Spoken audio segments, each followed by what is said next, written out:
Muscular dystrophy हा दुर्मिळ आजार असला तरी या मुलांची इच्छाशक्ती अत्यंत प्रबळ आहे.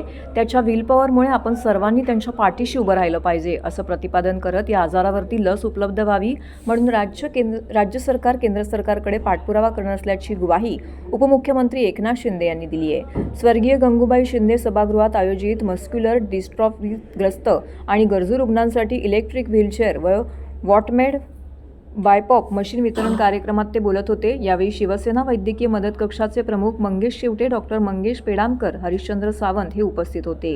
या कार्यक्रमाचं आयोजन शिवसेना वैद्यकीय मदत कक्ष आणि श्रीकांत शिंदे फाउंडेशन यांच्या मदतीने करण्यात आले होते.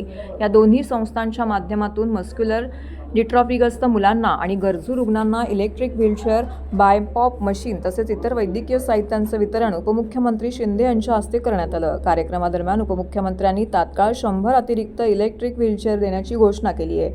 तसेच गरजू रुग्णांसाठी ऑक्सिजन कॉन्सन्ट्रेट आणि पोर्टेबल व्हेंटिलेशन उपकरणे उपलब्ध करून देण्याची तयारीही त्यांनी या ठिकाणी व्यक्त केली.